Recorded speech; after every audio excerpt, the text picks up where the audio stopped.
The herb box hit the kitchen table with a sound like a judge's gavel, and every person in the room went still. Monroe Haskins stood at the far end of that scarred pine table, his jaw set hard as granite, his dark eyes locked on the woman who had just arrived at his ranch with nothing but that battered wooden box and the clothes on her back. He had expected someone meek, someone desperate, someone who would be grateful just for a roof and a wage and the decency of a quiet arrangement. He had not expected Inez Talbot. "You told my father's lawyer I would have a room, a fair wage, and my privacy respected," she said. Her voice did not shake. That was the first thing Monroe noticed, and he hated himself slightly for noticing it. "You said nothing about me being inspected like livestock the moment I stepped through the door." Three ranch hands leaned against the far wall, hats in their hands, grinning. Monroe's foreman, a leather-faced man named Cutter Dade, had made some comment about her appearance when she walked in, something low and careless that Monroe had not stopped fast enough. And now Inez Talbot was standing in his kitchen with her mother's herb box between them like a line in the dust, and her dark eyes were telling him exactly what kind of man she thought he was. "Cutter, get out," Monroe said, not looking away from her. "Boss, I was just now." The three hands shuffled out. Cutter followed last, muttering. The screen door slapped shut behind them and the kitchen fell into a ringing silence. Monroe pulled out a chair and sat down slowly because if he kept standing he would pace, and he had the feeling that Inez Talbot would read every nervous movement like a map. He folded his hands on the table. He looked at the herb box. It was old, dark walnut, the kind of piece a woman carried across hundreds of miles because it was the last thing her mother had touched. The hinges were brass, worn pale at the corners. The lid had a small carved flower on it, something delicate and stubborn at once. "I apologize for what Cutter said," Monroe told her. He meant it, which surprised him. She had not sat down. She stood with her hands at her sides and studied him the way you study a storm cloud to decide if you have time to make it to shelter. "An apology is a beginning," she said, "not a guarantee." He almost smiled, almost. "No, it is not. That was the beginning." That was the moment the fuse was lit, though neither of them knew it yet. Because to understand why that kitchen became the most important room in both their lives, you have to go back 2 months earlier, to the spring of 1879, to a town called Dellacreek, Texas, and to the particular kind of desperation that a man collects when he has been running a ranch alone for too long. Monroe Haskins was 31 years old in the spring of 1879, and he was falling apart at a pace he refused to acknowledge. The Haskins Ranch sat on 1,200 acres of high grass country, 20 miles east of Dellacreek. His father, Inez Haskins, had built the ranch from nothing in the 1850s, had married a woman named Clara who knew every medicinal plant in the territory, and had raised Monroe to work hard and speak plainly, and never ask for help he could give himself. Clara Haskins had died in the winter of 1876, and with her had gone the small things that held a household together.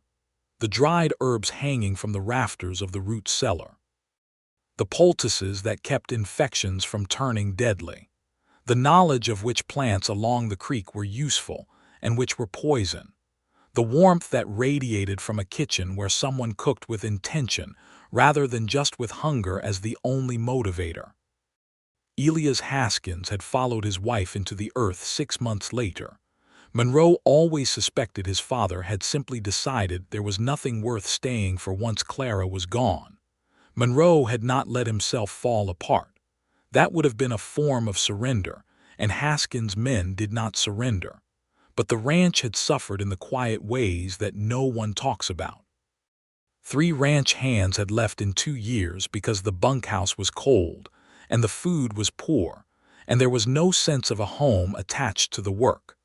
One of his prize breeding bulls had died from a hoof infection that Monroe's mother would have caught and treated in an afternoon.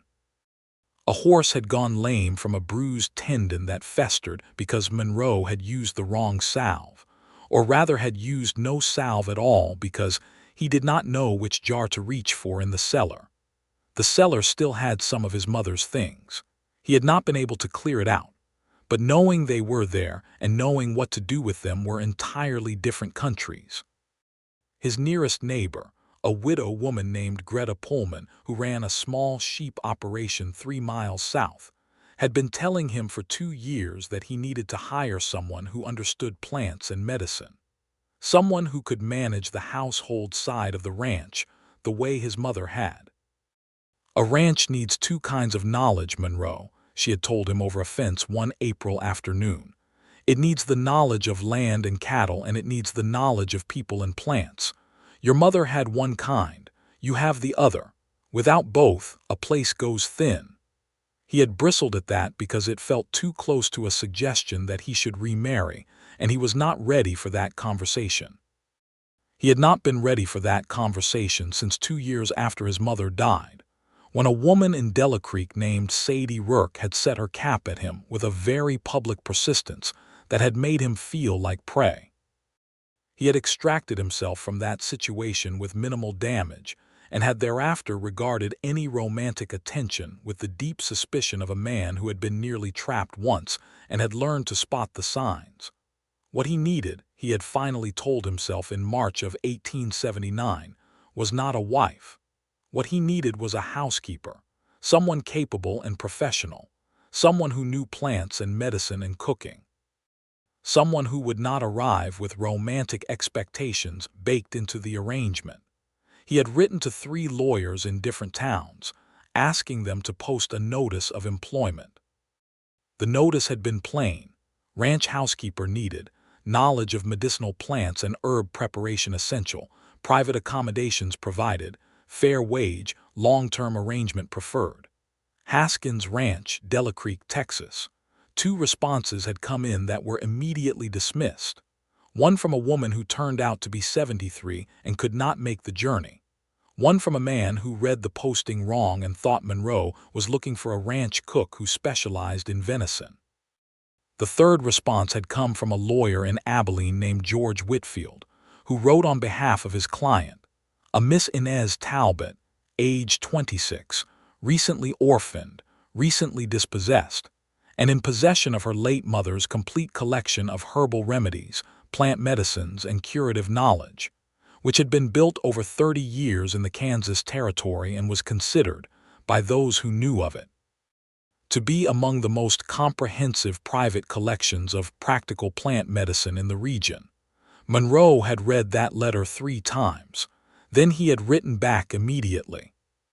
What he did not know, because George Whitfield had not seen fit to include it in his letter, was that Inez Talbot was arriving not just with her mother's herb box, but with a history that made her current situation a matter of survival rather than preference.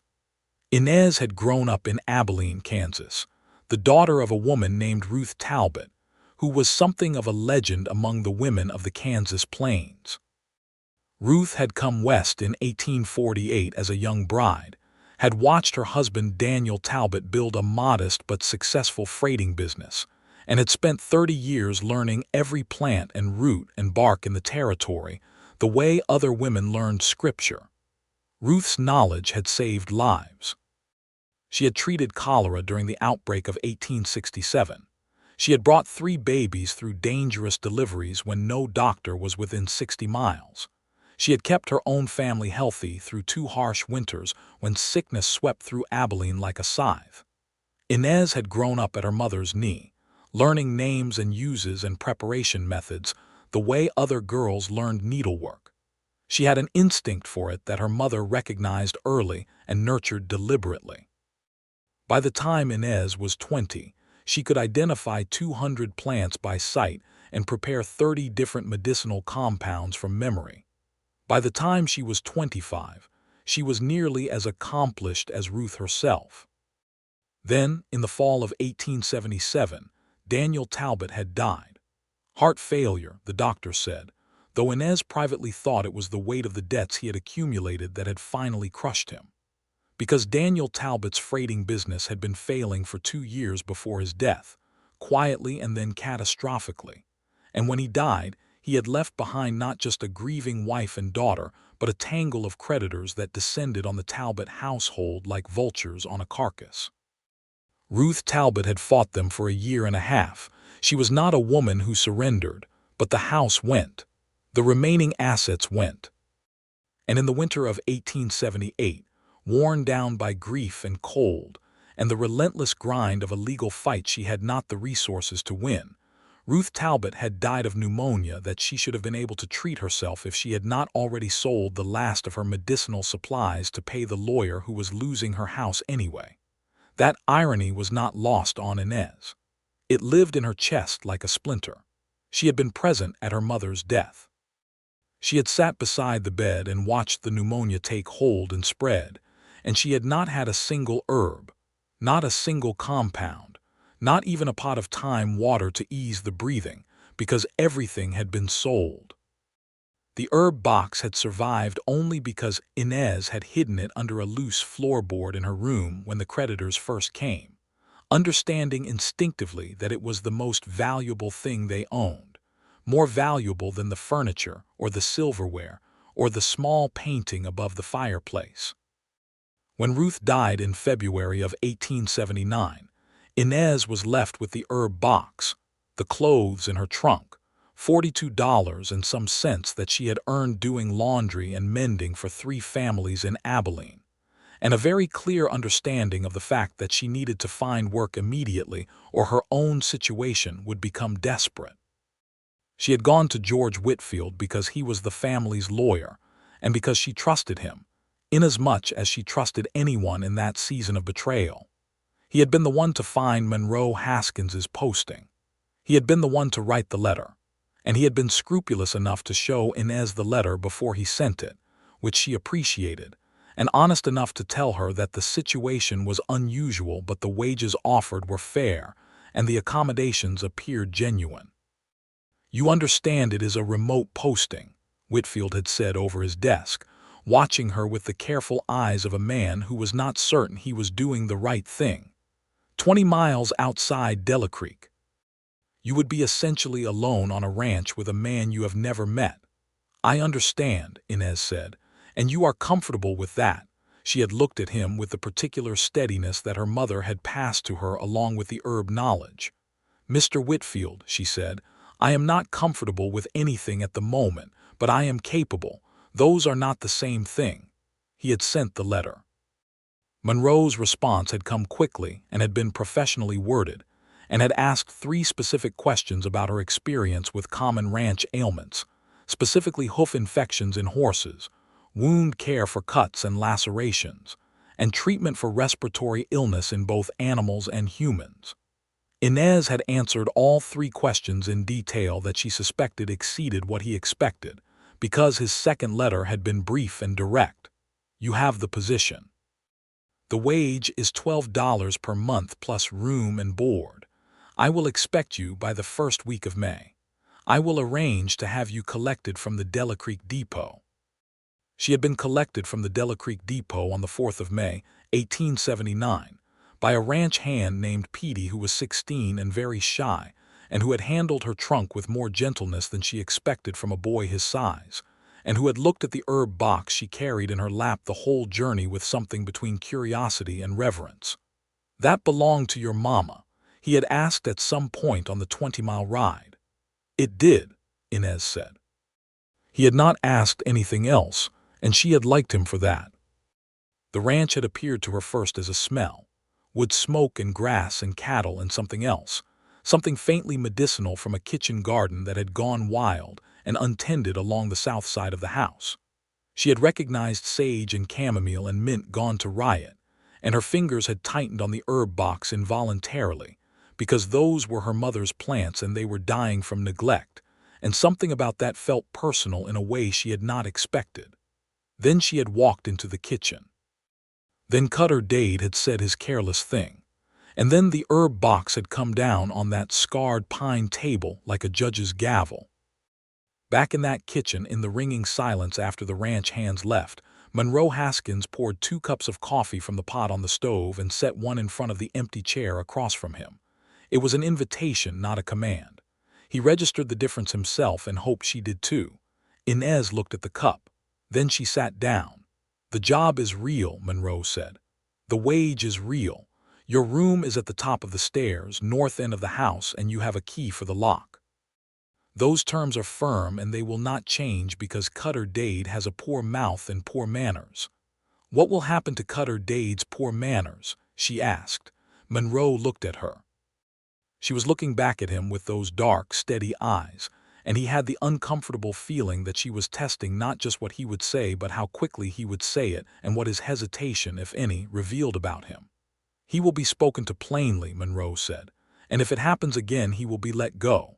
I run a working ranch, Miss Talbot, not a place where women are made to feel unwelcome in their own kitchen. There was a slight shift in her expression, not quite a smile. But the tightness around her eyes eased fractionally. Their own kitchen, she repeated. While you are here, yes.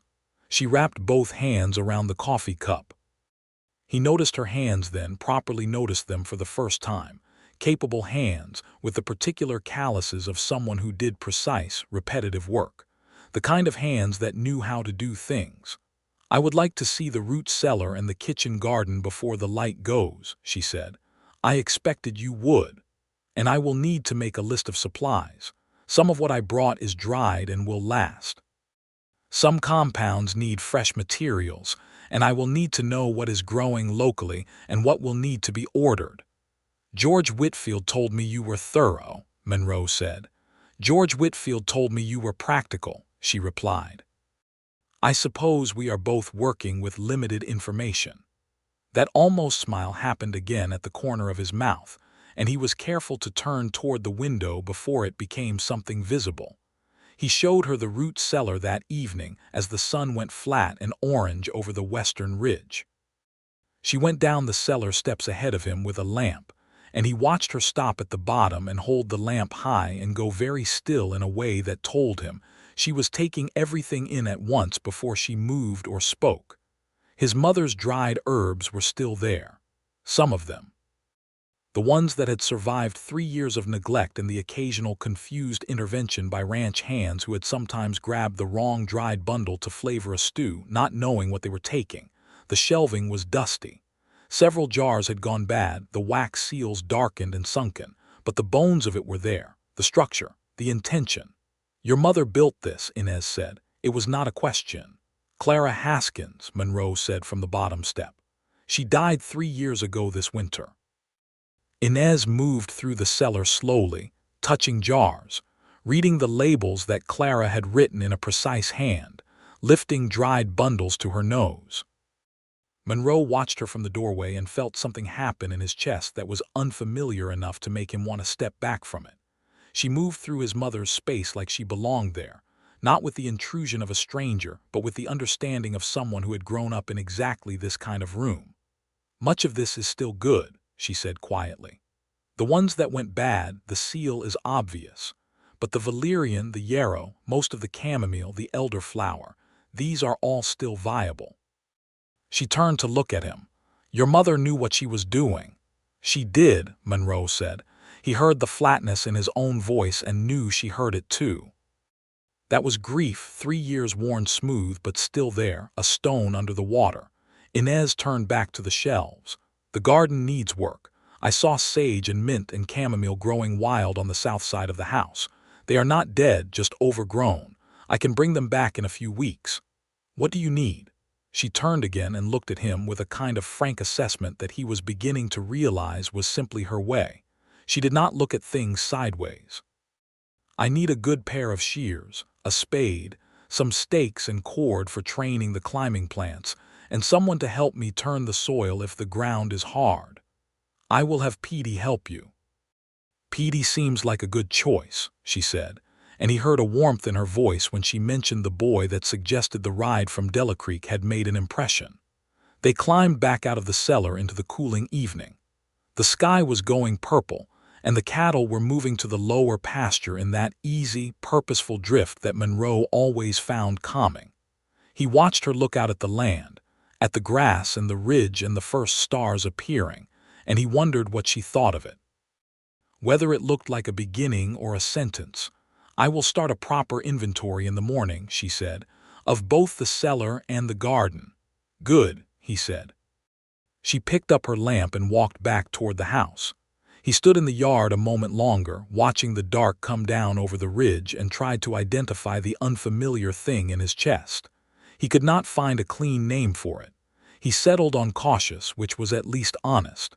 She was cautious too, though she would not have used that word.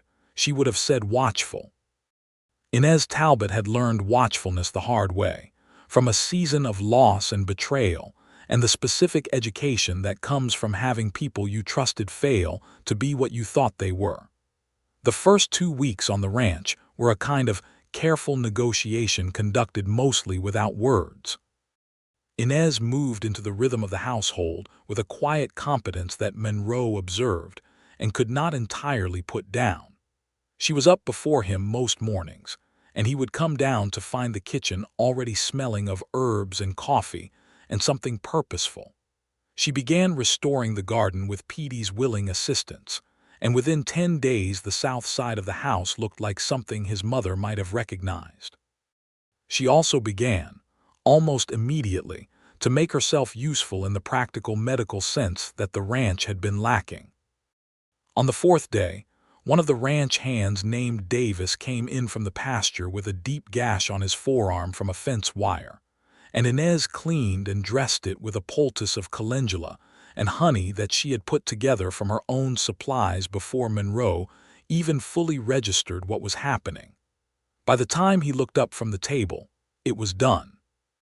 Davis was sitting there looking slightly stunned, the wound clean and neatly bandaged, and Inez was washing her hands at the basin with the calm efficiency of someone who had done this 100 times. "That will need to be changed twice a day," she told Davis. "Come to the kitchen both times. Do not pick at the bandage." Davis looked at Monroe. Monroe looked at Inez. "Thank you," Monroe said. She dried her hands. "That is what I am here for." But he noticed, and he suspected she intended him to notice, that she had reached into her own herb box for the calendula rather than using anything from his mother's cellar. She was keeping a boundary. Her mother's box was hers. The ranch's supplies were the ranch's. She was here to help build the latter, not give away the former. He respected that more than he could easily say. The first real conversation happened on a Wednesday evening about 10 days in. Monroe had come back late from riding the east fence line, where 2 posts had been pulled out by something large moving through the grass. He was tired and dusty, and the annoyance of it was written in the set of his shoulders, and when he came into the kitchen, he found Inez at the table with his mother's old herb ledger open in front of her. He stopped. He had not shown her that ledger. He had not shown anyone that ledger. It lived on the second shelf of the kitchen dresser, and he had not touched it in 2 years. She looked up and saw his expression, and her own went immediately careful. "It was on the shelf," she said. "I did not think it was private. I was cross-referencing your mother's notes against what I found in the cellar inventory. I should have asked." He sat down across from her slowly. The ledger was open to a page about yarrow, in his mother's handwriting, detailing the specific preparation she used for wounds versus the different preparation she used for fever. The notes were precise and personal, and seeing them felt like catching his breath after a long time of not quite breathing. "You do not have to ask," he said, and his voice came out rougher than he intended. "She would have wanted someone to use it." Inez looked at him. He looked at the ledger. A long moment passed in which the fire in the stove made its small, steady sounds. "She had excellent instincts," Inez said. "Some of her methods are slightly different from what my mother used, but the underlying knowledge is the same. She had real experience. You can tell the difference in the notes between things she read and things she knew from practice." Monroe looked up. "You can tell that. The written-down things are more formal. The practice things get these small personal notes in the margins. Things like, but not in summer, the potency shifts, or this works faster if the patient drinks willow bark tea first. Those are the notes of someone who tested and refined." He was quiet for a moment. "She spent her whole adult life building that knowledge," he said. "I watched her use it every day, and I never fully understood what she was doing. I just knew that when she was there, things got better. When she left, he stopped." He had said more than he intended. Inez did not press. She turned a page in the ledger gently, as though handling something that had fragile edges. "My mother was the same," she said, and he heard the thinness in her own voice that mirrored his. "She knew things that cannot be written down completely. They live in the hands and the nose and the years of practice." "You have those years," he said. She looked at him. "I am beginning to," she said. "I am not my mother yet." "No," Monroe said, "but she would have recognized you."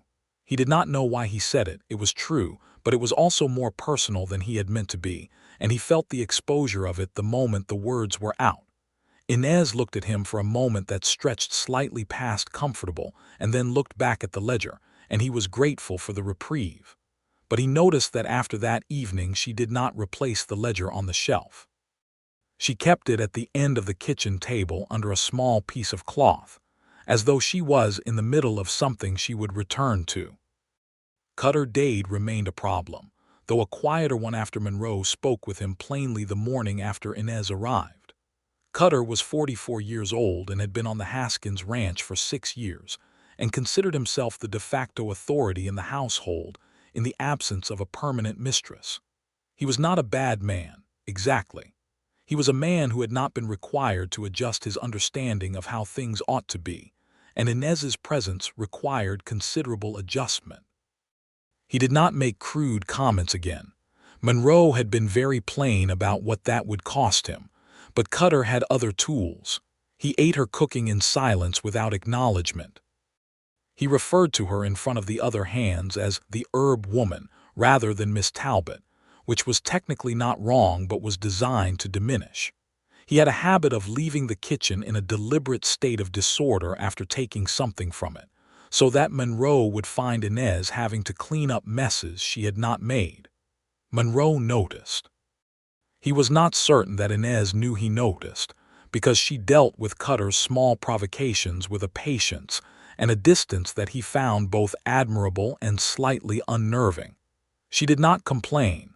She did not appeal to Monroe to intervene. She simply cleaned up the messes and stayed out of Cutter's particular orbit and carried on with the work that was making the ranch better in ways that were already visible. The kitchen garden was coming back beautifully. She had salvaged the sage and the chamomile and the mint, and had planted from seeds she brought in her box, valerian, echinacea, calendula, a bed of lavender against the south wall. The kitchen smelled different now. Better. The food was different too. She was not an elaborate cook, but she cooked with the kind of attention that turned simple ingredients into something that sustained more than just hunger. The ranch hands, to a man, were clearly enchanted by the food and deeply uncertain about how to express this without crossing some social line they did not fully understand. They ate in grateful silence most evenings, and occasionally one of them would say something like, "This is good, Miss Talbot," with the careful formality of a boy who has been told to use his manners. Monroe ate at the same table, which had been his habit and which felt different now. Not uncomfortable. Different. There was a presence in the household that had been absent, and he was increasingly aware of it in the way you become aware of warmth when you have been cold for a long time. You do not always notice the cold while you are in it. You notice it when the warmth arrives. The crisis that clarified everything came at the end of June, 6 weeks after Inez arrived, and it came in the form of a horse. Monroe's best horse, a gray quarter horse named River that he had bought as a 3-year-old and trained himself over 4 years, developed a respiratory illness that came on fast and hard in the July heat. Monroe found him in the barn one morning standing with his head down and his breathing labored, a thin discharge from both nostrils, his eyes dull with fever. He had seen horses go down from respiratory illness before. He had lost one to it in the winter of 1877, and the memory of that was very present when he came out of the barn and went into the kitchen with a particular urgency in his step. Inez looked up from the stove and read him immediately. "What is it?" "My horse, River. He's running a fever and his breathing is bad. I need—" He stopped because he did not know what he needed, which was the problem, and she could see that. She was already untying her apron. "How long has he been showing symptoms?" "I do not know. He was fine 2 days ago." "Is his appetite gone?" He would not take his grain this morning. She opened her herb box and began moving quickly, and with a certainty that Monroe found extraordinarily steadying. "I need a pot of hot water, a bucket, and a piece of cloth large enough to make a tent over his head, and I need someone to hold him still while I work." "I will hold him." They went to the barn together, and Monroe watched her work on River with a focused intensity that was unlike anything he had seen. She prepared a steam inhalation compound from eucalyptus leaves and camphor from her box, set it in the bucket of hot water, and rigged the cloth tent over River's head so the horse was breathing the medicated steam in long, slow pulls. She monitored his temperature by touch, pressing her palm against his neck and his side with deliberate attention. She prepared a separate compound of elderflower and echinacea in warm water and coaxed the horse to drink it slowly. Monroe held River's head and watched her work and felt something he could only describe afterward as a shift in his understanding of the world. Not of the horse or of the barn or of the particular illness, but of the quality of what it meant to have someone beside you who knew what they were doing in the exact moment when you did not. It took 4 hours of treatment before River's breathing began to ease. Inez stayed in the barn the entire time. Monroe stayed too. Neither of them had much to say during those hours. The work required attention, and the attention filled the space between them in a way that felt, paradoxically, more intimate than conversation. By mid-afternoon, River was drinking on his own, and his head was coming up and his eyes had some life back in them. Monroe stood back and let himself breathe. "He will need treatment twice a day for 3 days," Inez said, washing her hands in the basin by the barn door. "And his water should have a small amount of this added each time." She held up a small paper packet. "I will label it and leave it on the shelf." Monroe looked at her. She was dusty, and there was a streak of something herbal on her sleeve, and her hair had come loose on one side during the long hours in the barn. She looked entirely unconcerned about all of this. "Thank you," he said, and the words came out with a weight behind them that surprised them both. She looked up at him, and for a moment the careful distance was simply gone, and what was there instead was something unguarded and real. She had worked hard for that horse because that was who she was, because her mother had taught her that the work was the point, that the knowledge was for using. And Monroe's gratitude was not the gratitude of an employer for an employee. It was more complicated than that, and they both knew it. She looked away first. "He is a good horse," she said. "He deserves the effort." "He does," Monroe said. He waited a beat. "Come have supper. You have been in this barn for 4 hours." She glanced back at River, who was nosing his water bucket with something approaching his normal curiosity. Then she said, "All right," and they walked back to the house together in the long, late afternoon light, and Monroe noticed that the distance between them as they walked was slightly less than it had been when they walked out to the barn. The shift that happened between them over the following weeks was the kind of shift that does not announce itself. It arrived in the accumulation of small moments, none of which, taken alone, would mean much to an outside observer, but which stacked themselves into something undeniable. It was the way Monroe began staying in the kitchen after supper rather than retreating to his study with the immediate efficiency of a man who had things to do elsewhere. It was the way Inez had stopped measuring her words quite so carefully in his presence, had started saying what she thought rather than what she had decided was appropriate to say to an employer. It was the herb ledger, which she had now read completely, and had added small notes of her own in the margins in pencil, and which Monroe had seen and had not said anything about but had looked at for a long time when she was not watching.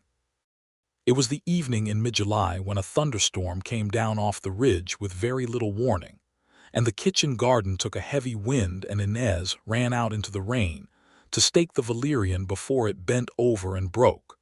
And Monroe grabbed his hat and went after her without thinking, and they spent 20 minutes in the driving rain staking plants together, and came back inside soaked to the skin and laughing, actually laughing. Which was the first time Monroe had laughed in longer than he could clearly remember. He caught himself noticing that detail, and then caught himself noticing that he had noticed it, which was the kind of recursive awareness that told him something was happening that he had not planned for. He was not opposed to it. That was the honest truth. He had been opposed to many things over the previous 3 years and had maintained his oppositions with something approaching discipline. But he was not opposed to Inez Talbot. He was drawn to her, with the specific pull of recognizing someone whose way of being in the world made sense to him in a way he had not encountered before. What he was not sure of was whether she was drawn to him, or whether he was simply the man who paid her wage and treated her with basic decency, and therefore existed in a different category than most of the men she had encountered in a difficult year. He did not want to be the convenient option. He had enough self-respect for that. He also had enough self-knowledge to know that the question was going to need to be resolved one way or another, and that the longer it remained unresolved, the more it would complicate a professional arrangement that was currently working well for both of them. The thing that actually moved it forward was Cutter Dade, and not in the way Monroe would have chosen. It was a Saturday in late July, and Monroe had ridden into Dellacreek for supplies and a meeting with the banker about the fall cattle sale. He was gone from before first light until early evening. While he was gone, Cutter Dade came into the kitchen in the middle of the afternoon with a small group of men from the Whitmore Ranch, a neighboring operation whose owner, Jasper Whitmore, Monroe had a complicated history with. The Whitmore Ranch was larger and rougher and operated by a code that Monroe did not share. Cutter had been meeting with these men in the barn, which was itself a problem Monroe would not discover until later.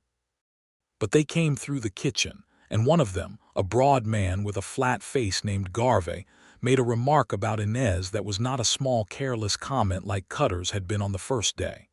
It was deliberate and ugly and designed to establish a particular power arrangement.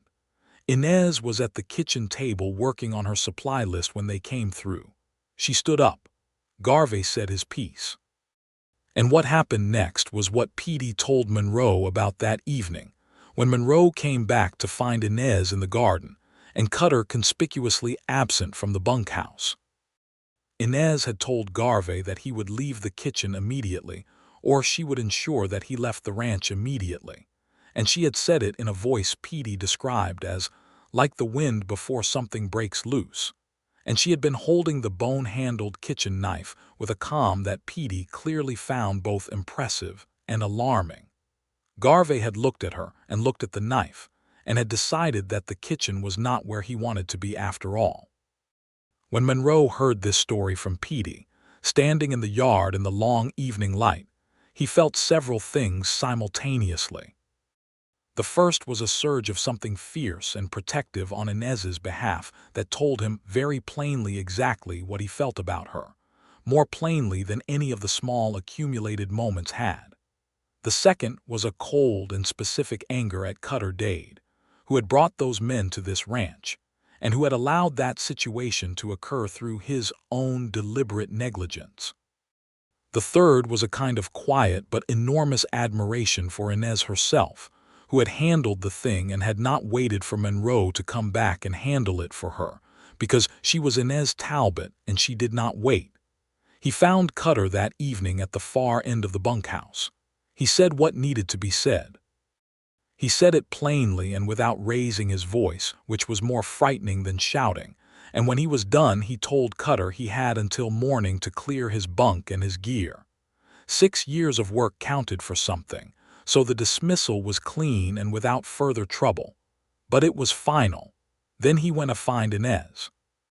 She was in the garden in the last of the light, kneeling by the valerian bed with a small trowel, working with the particular focused calm of someone who has processed something difficult and come out the other side, and is now simply being in the quiet work as a form of recovery. Monroe stood at the edge of the garden path and said, "I let Cutter go." She looked up. In the fading light her eyes were dark and steady as always. "He brought trouble to this ranch," she said. "I think you knew that." "I was slow to act on it," Monroe said. He paused. I am sorry you had to handle what happened this afternoon alone. She tilted her head slightly. I did not need you to handle it. No, he said, but you should not have had to. This is your kitchen. You are under my roof and under my protection, and what happened this afternoon was a failure on my part to make that clear to the right people. Something moved across her face, something that was not quite the usual composure. Under your protection, she said. Yes, Monroe said, and then, because he was a plain-speaking man and the clarity of what he felt had become too large to keep being plain-spoken around without saying the actual thing, he said, I know that this was a professional arrangement. I know you came here for work and wages and your own reasons, not for any other complication. But I need you to know that my concern for you is not the concern of an employer for an employee. Inez was very still. The garden was very quiet. The last light was going gold and thin along the ridge. What is it then? She asked. I do not know the exact word for it yet, Monroe said, but I know it is not professional. She looked at him for a long moment. He could not read her expression in the dimming light, and he resisted the pull to say more, to fill the silence, because he had said what was true and the rest was hers to answer or not. Monroe, she said, and it was the first time she had used his given name, and the way it sounded in her voice was like recognizing something you had been looking for. When I left Abilene, I had decided that I was done with trust. That the world had given me sufficient reasons to keep my own counsel and my own company, and not to put my well-being in the hands of anyone else. That is a reasonable conclusion, he said carefully. It is, she said. And yet I have been on this ranch for nearly 2 months and my conclusion keeps running up against evidence. What kind of evidence? She set down the trowel and stood up. She was slightly shorter than him, and she looked up at him with an expression that was both guarded and entirely honest, which was the particular combination that was most distinctly Inez. The evidence that you mean what you say, she said. That when you told Cutter he was wrong, you meant it. That when you apologize, it is not performance. That when you stayed in the barn for 4 hours while I treated River, you were not there because you owned the horse. Monroe was quiet. He heard what she was not quite saying and he waited. I am not ready to put a word to what I feel either, she said, but I am not willing to pretend I do not feel it. He exhaled slowly. All right, he said. All right, she agreed. They stood there in the garden in the dark for another moment and then Monroe said, Will you come have supper?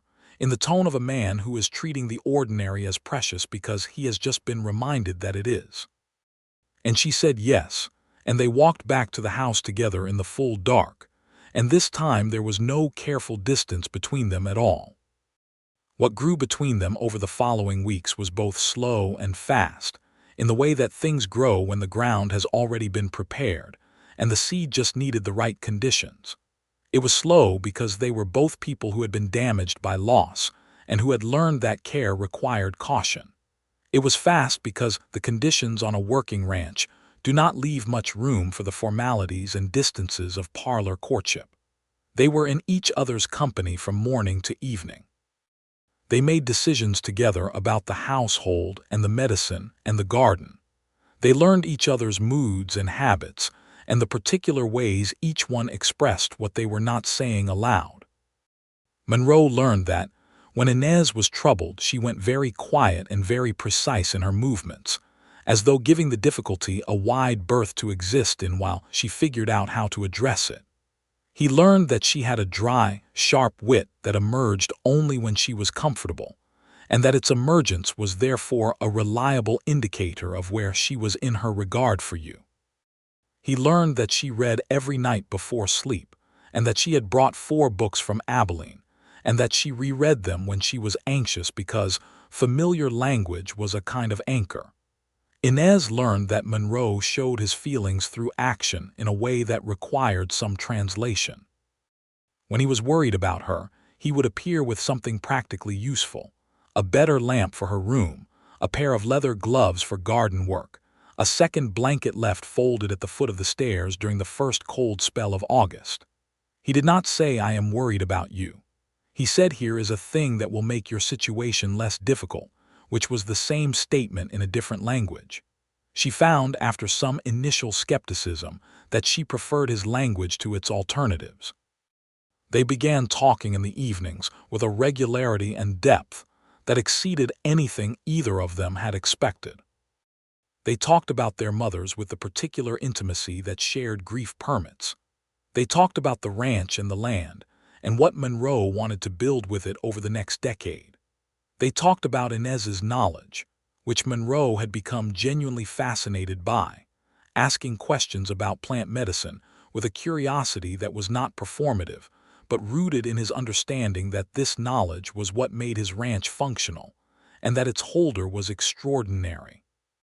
In late August, Monroe rode into Dellacreek and came back with a small pot of actual ink and a new pen. He set them on the kitchen table next to the herb ledger without comment. Inez looked at the ink, then at the ledger, then at Monroe, who was hanging his hat and looking out the window with the careful neutrality of a man who has done a kind thing and is not going to make a production of it. She picked up the pen and opened the ledger and began adding her own proper notes, in ink this time, next to his mother's, expanding Clara's recipes with what she herself had learned, adding the knowledge she had absorbed at Ruth Talbot's knee to the knowledge Clara Haskins had built in this same root cellar.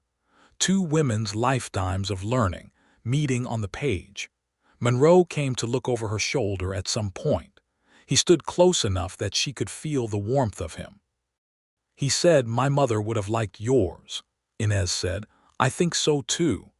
He put his hand on the back of her chair, not on her shoulder, not yet, but near enough to be an expression of something. She continued writing, and she did not move away, which was its own form of expression. That was the evening. The next morning Monroe was up before the sun and working the east pasture, and when he came in for midday he was dusty and tired, and he sat down at the table and looked at the ledger, which was sitting there with Inez's ink additions still visible and fresh-smelling, and he felt something so specific and clear that he could finally put a name to it. He was in love with Inez Talbot. He had been for some time, probably since the barn and the horse and the 4 hours of watching her know exactly what to do, maybe before that, maybe since the first day and the herb box coming down on the table like a statement. He was not frightened by the clarity of it. He was, if anything, relieved. The unnamed thing was harder than the named thing. The named thing you could decide what to do with. He waited until Sunday, because Sunday was the day when the ranch hands had their own time and the property had a particular quiet, and because doing this during the working week felt wrong in a way he could not articulate but trusted nonetheless. He found her in the root cellar on Sunday morning, reorganizing the shelves with the methodical satisfaction of someone who is doing exactly the work they were built for. He came down the stairs and stood at the bottom, and she turned from the shelves and looked at him, and something in his face made her go still the way she went still when she was paying close attention. "I need to say something," Monroe said. "I thought you might," she said. He folded his arms across his chest in the way of a man who is trying to be direct and is finding that difficult. "I know you came here because you needed work and I needed help, and those were the facts. I know what the arrangement was. I have tried to keep the arrangement clean because I respect you, and I did not want to put you in a position that was complicated by my own feelings when you did not ask for that complication." Inez was watching him with her full attention and her dark eyes and the quality of stillness that was entirely specific to her. "But I am not able to keep not saying it," Monroe said. "I love you. I know that is not a small thing to put in front of you, and I am not asking you to do anything with it that is not yours to choose freely. If it changes what you want here, I will accept that, but I will not pretend it is not true." The silence in the root cellar was thick and dark and smelled of dried herbs and earth. Then Inez set down the jar she was holding, turned fully to face him, and walked the 3 steps across the cellar floor. She stopped in front of him and looked up at his face with the particular searching look of someone checking a final time to be certain of what they believe they are seeing. "Monroe Haskins," she said, I have not let myself love anything without great caution since my mother died. Not because I am incapable of it, but because I could not afford another loss. I know, he said. And I have spent 3 months watching you, and I have been careful, and I have waited, and I have tested what I saw against what I told myself must be true, and the conclusion I have arrived at is, she paused. He waited. Her chin came up slightly in that characteristic way of hers. The conclusion is that I love you too, and I have been waiting for you to say it because I was not going to say it first. Monroe stared at her for one beat, and then he laughed, the real laugh, the one that came from somewhere genuine and unguarded. And she laughed too, and he reached out and took both her hands in his, and the root cellar filled with something that was not grief and was not fear, and was not the careful professional distance of two people doing the right thing. He raised her hands and held them for a moment and looked at her properly, without the careful neutrality that he had been maintaining for 3 months. What she saw in his face was what she had suspected for some time. A man who felt things deeply, and had been holding himself very still around them out of respect for her, and out of the complicated care of someone who had been hurt enough to understand the weight of what he was asking. What he saw in her face was its own declaration. He leaned down and kissed her once, with a gentleness that did not preclude the depth of what it contained, and she kissed him back with the quiet decisiveness that was the most Inez thing in the world. And the root cellar smelled of chamomile and valerian, and the dried lavender from the south garden. And somewhere above them, the ranch was going on in its ordinary Sunday morning way, completely unaware that the most important thing that had happened on this land in years had just occurred in the cellar. They came up out of the cellar into the September sunlight hand in hand, which was as much of a public statement as was necessary for the moment. Though on a Sunday morning with most of the hands at their leisure, the audience was primarily Petey, who was sitting on the fence by the barn, and who saw them come out of the cellar and went scarlet, and then grinned with the enormous unguarded joy of a 16-year-old who has been quietly rooting for something, and has just seen it arrive. "Good morning, Petey," Monroe said. "Morning, boss," Petey said, looking very hard at the middle distance. "Do you want breakfast?" Inez called. "Yes, ma'am, please," Petey said, and his voice cracked on the last word, and Monroe thought it might be the best sound he had heard in years. They were married in November of 1879, in the small church in Dellacreek on a Saturday that came in cold and clear and smelled of pine from the ridge. Greta Pullman, the widow with the sheep operation, was there and wept quietly and happily.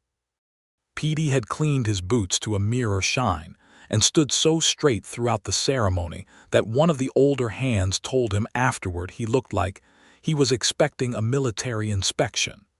The ceremony was simple. Monroe was not a man for elaborate proceedings, and Inez had no family remaining to require them. George Whitfield, the Abilene lawyer who had arranged the original employment, had ridden down for the occasion, which moved Inez in a way she had not expected, because he was the last thread connecting her to Abilene and to the period before, and his presence felt like a blessing of continuity.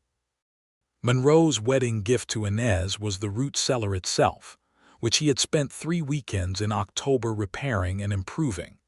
New shelving, new wax for the jar seals, a proper door that latched cleanly, and a small window cut into the stone above the stairs to let in light and air. He had also built a new herb drying rack above the kitchen stove to replace the old one that had broken, and had commissioned a second carved herb box from a woodworker in Dellacreek, larger than her mother's, built to hold the expanded collection that the ranch's own garden and the combined ledger represented. Inez's gift to Monroe was the completed ledger. Every recipe, every method, every compound and preparation that she and her mother had accumulated, added to every recipe and method and preparation that his mother had built.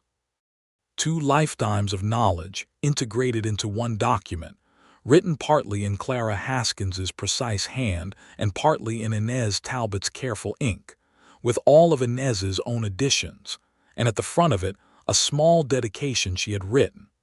For Clara Haskins and Ruth Talbot, who knew what was needed and who taught their children to know it too.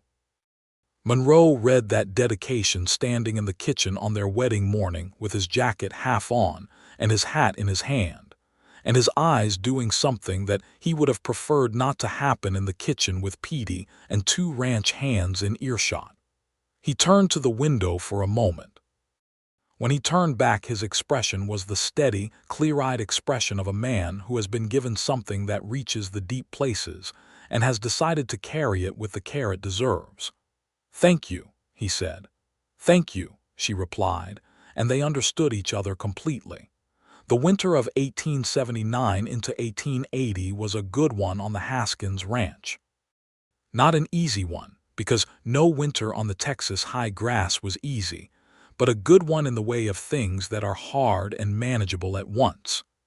Inez moved through the household with the authority of someone who now owned what she tended, and the quality of that ownership was different from the quality of the housekeeper.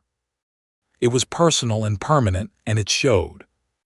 The herb garden, dormant under a light frost, was already planned for the spring expansion. She had ordered seeds from a catalog in San Antonio, echinacea and feverfew and black cohosh, and 2 varieties of valerian, and she had been in correspondence with a woman in Austin who was an experienced herbalist, and who had agreed to trade dried supplies for knowledge, which was the kind of professional connection that would benefit the ranch's medical capacity for years. Monroe had hired 2 new ranch hands in October to replace Cutter, and 1 other man who had left in the summer.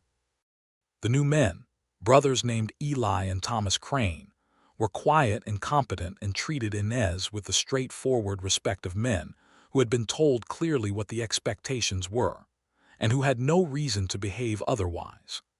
Petey had grown an inch since May and was beginning to demonstrate a real aptitude for horsework that Monroe was quietly cultivating with the patience of a man who understood that good hands were built over time. The cattle sale in October had gone well, better than the previous 2 years, partly because Monroe had caught and treated a hoof ailment in the herd that previous years he would have let develop too long before acting.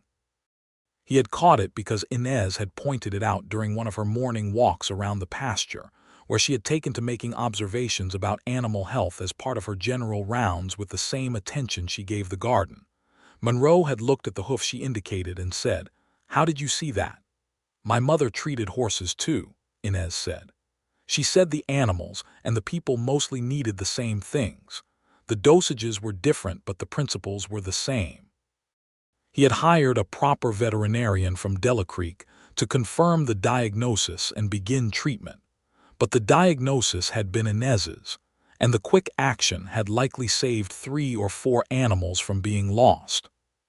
The banker in Dellacreek, a careful man named Horace Beale, had noted the improved financial performance of the ranch at the October meeting, and had made a comment that was intended as a compliment, but was framed in the way of a man who is unaccustomed to acknowledging women's contributions. "You seem to have gotten your household affairs in better order, Monroe." Monroe had looked at him levelly and said, "I married an extraordinary woman, Horace. The affairs of the ranch, household and otherwise, are better in order because of her."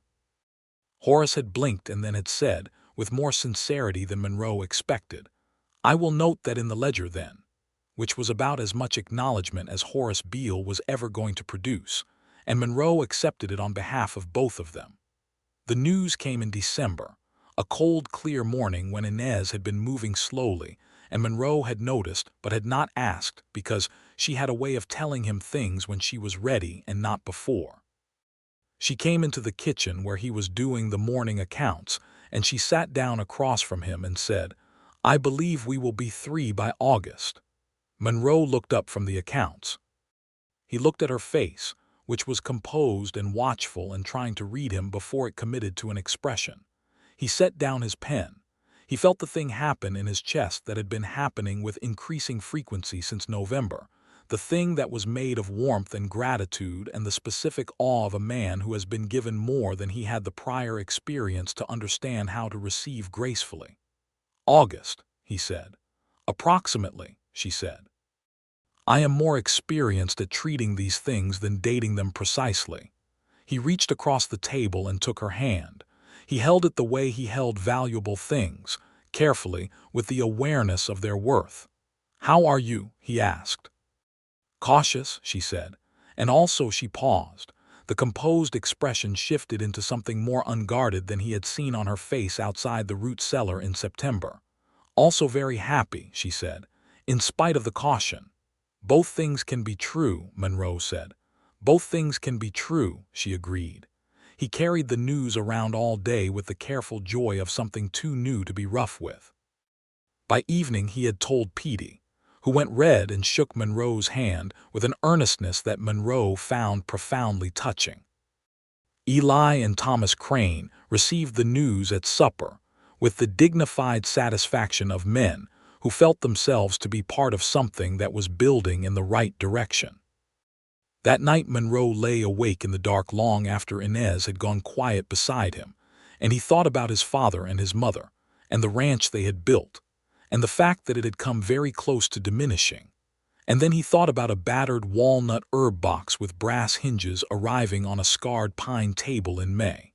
And he understood with complete clarity that the thing his mother had known, and his father had understood, and Greta Pullman had tried to tell him was true. A ranch needed two kinds of knowledge. The knowledge of land and cattle, the knowledge of people and plants. And he had spent 3 years without the second kind, and the ranch had gone thin in exactly the way Greta said it would. And then the second kind of knowledge had arrived carrying her dead mother's legacy in a box, and the ranch had begun to breathe again in every sense that mattered. He reached in the dark and found Inez's hand under the quilt, and held it, and she did not wake but her fingers closed around his in sleep, which was the most uncomplicated and complete thing that had ever happened to Monroe Haskins. The spring of 1880 brought the expanded herb garden to glorious life. Inez worked it in the mornings and the evenings with a focused pleasure that Monroe liked to watch from a distance, because it was the expression of someone doing exactly what they were built for. The new plantings came up clean and vigorous in the April soil. The echinacea made a bank of purple along the east fence that Petey said looked like something from a picture book. The black cohosh rose dark and elegant against the south wall. The valerian, old and new together, produced a scent in the evenings that drifted through the kitchen window and settled in the rooms like something deliberate. Inez had been in correspondence with the Austin herbalist, a woman named Dorothea Klein, since January, and in March had received a package from her that contained 4 dried plants Inez had not been able to source locally, and a long letter that read more like one professional writing to another than any other correspondence Inez had received since her mother died.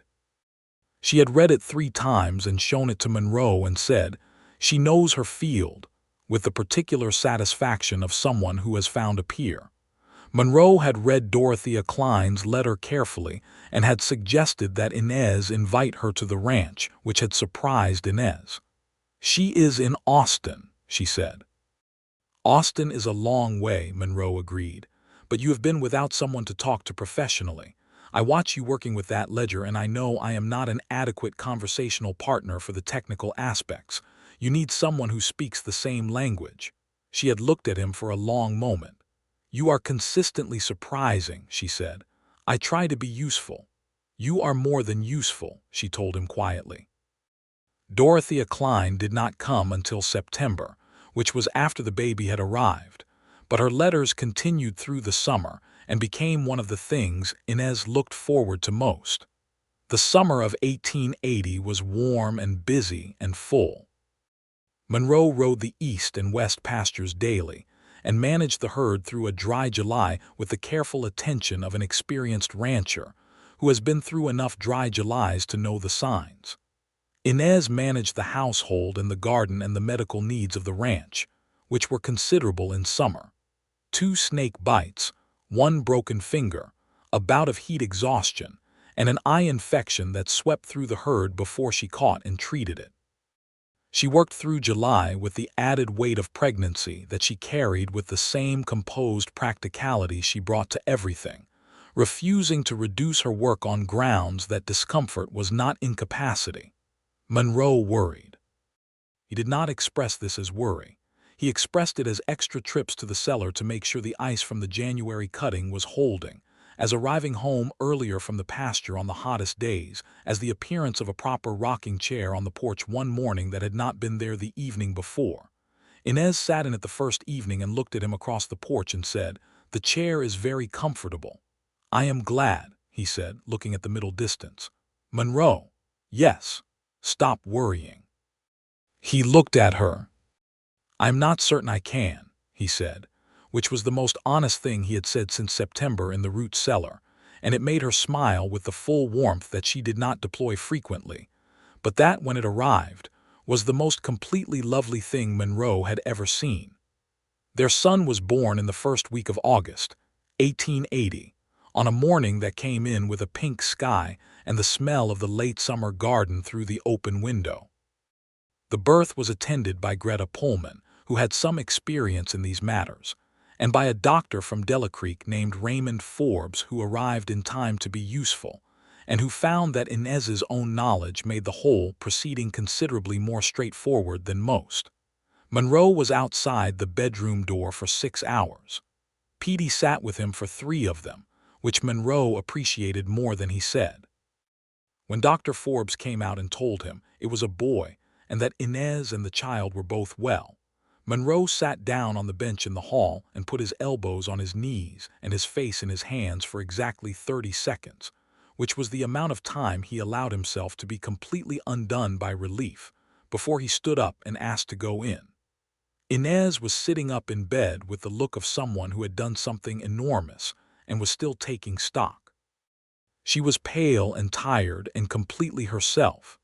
The baby was wrapped in a white flannel cloth and was making the small, emphatic sounds of someone who has recently arrived somewhere and has opinions about the lighting. Monroe sat on the edge of the bed and looked at his son and then at his wife and felt the full weight of what his life had become. The root cellar and the garden and the merged ledger and the kitchen that smelled of herbs and the Sundays and the evenings and the hand in the dark, all of it coming down to this room and this moment and these 2 people who had become the center of everything. "He looks like he has a lot to say," Monroe observed. "He is a Haskins," Inez said. "He will learn to say it plainly." Monroe laughed and took her free hand carefully and held it the way he had learned to hold things that mattered. They named the boy Elias, for Monroe's father. Inez had suggested it, and Monroe had been unable to speak for a moment when she did.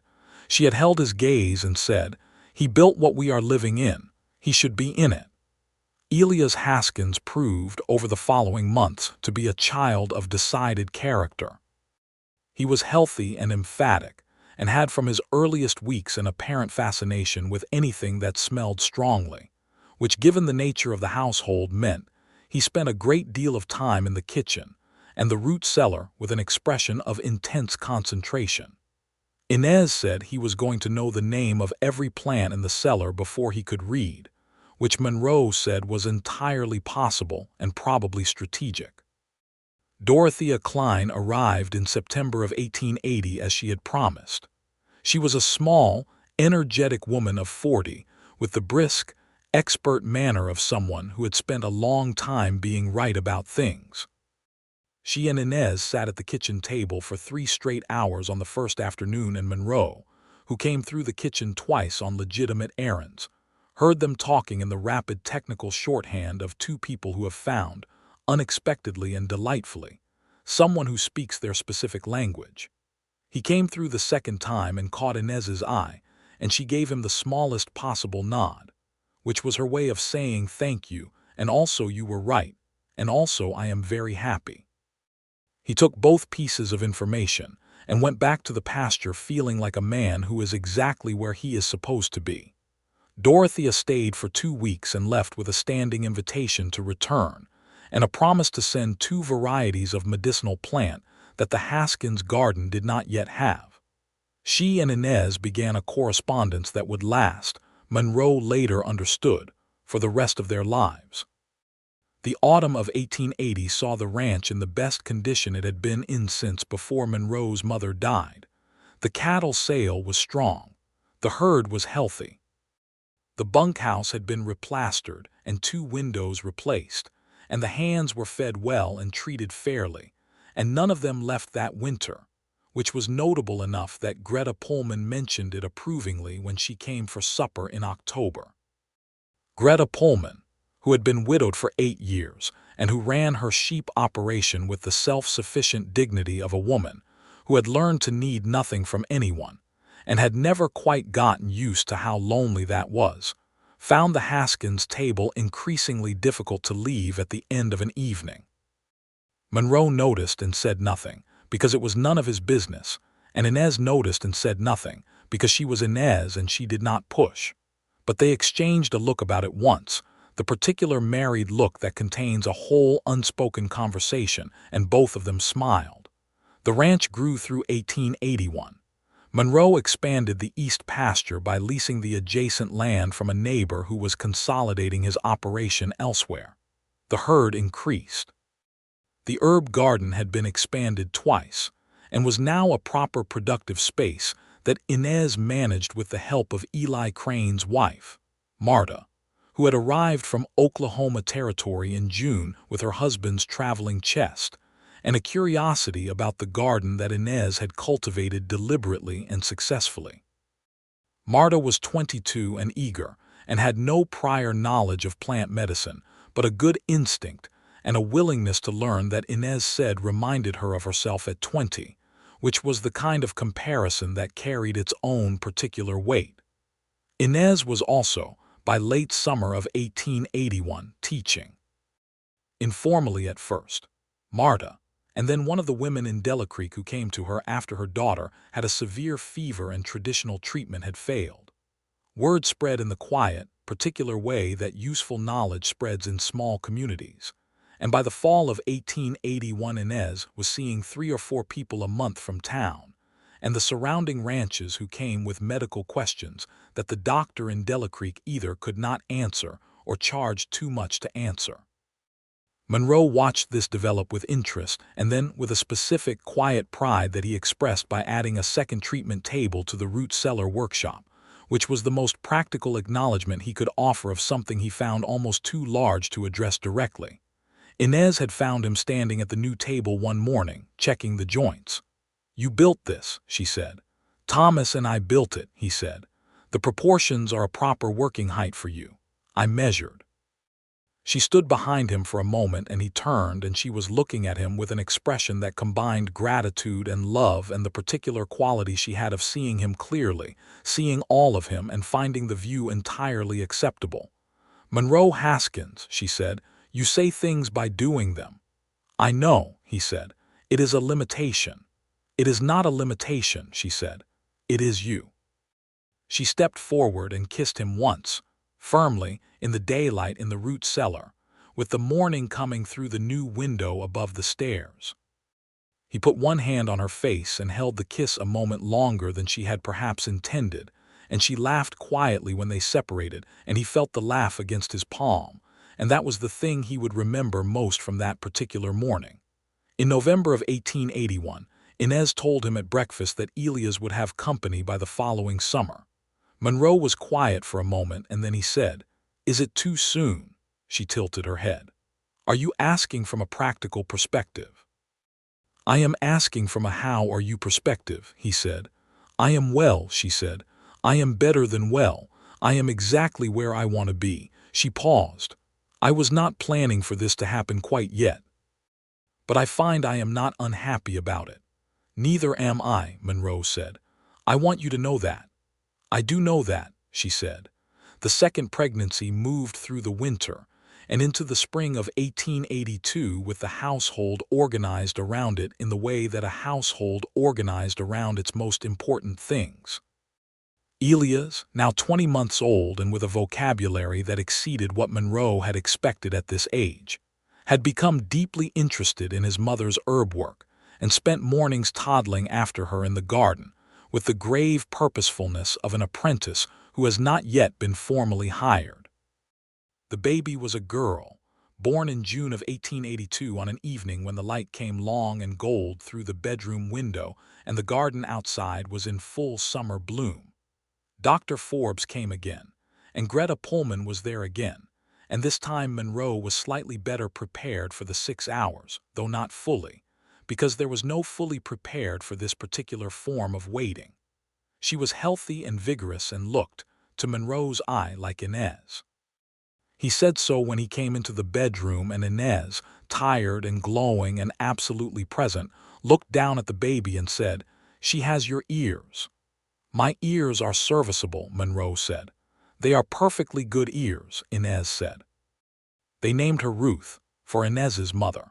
Monroe had suggested it in the spring and had watched Inez go very still and very inside herself for a moment the way she did when something moved her more than she was prepared for. Then she had said yes quietly, with the particular weight of yes that means much more than agreement. Ruth Haskins grew into the name with what Inez later said was typical Ruth energy, decisive, curious, and with an opinion about everything from an early age. She and Elias were, from the beginning, each other's most devoted ally and most creative adversary, which Monroe said was probably the ideal sibling arrangement, and Inez said was exactly like Clara Haskins and her younger sister, based on what Monroe had told her of family history. The ranch continued to grow. Monroe added a new section of barn in the spring of 1883 and hired 2 additional hands. Petey, who was now 19 and had grown into a lean, serious young man who moved around horses with the instinctive ease of someone who had been born to it, was made assistant foreman, which he received with such studied casualness that Monroe had to leave the barn immediately afterward to prevent Petey from seeing his expression. Inez's practice, if it could be called that informally, continued to expand. By 1883, she was seeing a dozen people a month and had begun to train Marta Crane properly, going through the ledger systematically and teaching the same way her mother had taught her. Practice before theory, hands in the earth before names in a book. Marta was a good student, and Inez told Monroe that within a few years Marta would be capable of managing the simpler cases alone. The herb garden was now the largest and most comprehensive private medicinal garden in the county, a fact that the women of Dellacreek understood clearly even if the men were less certain what to do with it. Dr. Forbes, who was a practical man and not threatened by competence wherever it resided, had begun sending patients to Inez for complaints he recognized as outside his tools, specifically the respiratory and digestive ailments that responded better to plant medicine than to the pharmaceutical preparations he had access to. This was an arrangement that benefited everyone, and that Inez managed with the professional discretion of someone who understood the politics of expertise in a community that was still calibrating its understanding of what women were allowed to know.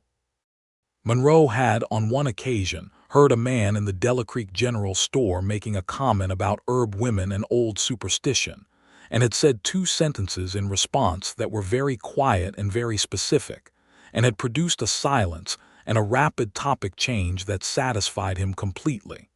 He did not tell Inez about this. He suspected she would tell him she did not need defending, which he knew. But there was a difference between needing and wanting, and he had wanted to say those 2 sentences, and he was at peace with that. On the evening of the 5th anniversary of Inez's arrival at the Haskins Ranch, May of 1884, Monroe came in from the east pasture to find the kitchen in the state that had become, over 5 years, the most specific and unmistakable definition of home he possessed. Elias was at the table with a piece of chalk and a small slate, drawing something that he claimed was a horse, but that had an artistic quality suggesting more creative license than accuracy. Ruth was asleep in the next room in the way of a 2-year-old, who goes from fully operative to completely stopped with no intermediate stage. The kitchen smelled of the evening meal and the garden through the open window, and the dried herbs in their new bundles above the stove. And Inez was at the end of the table with the ledger open and her pen in her hand, adding something to the latest section she had been working on, which was a comprehensive treatment guide for respiratory ailments in both horses and people.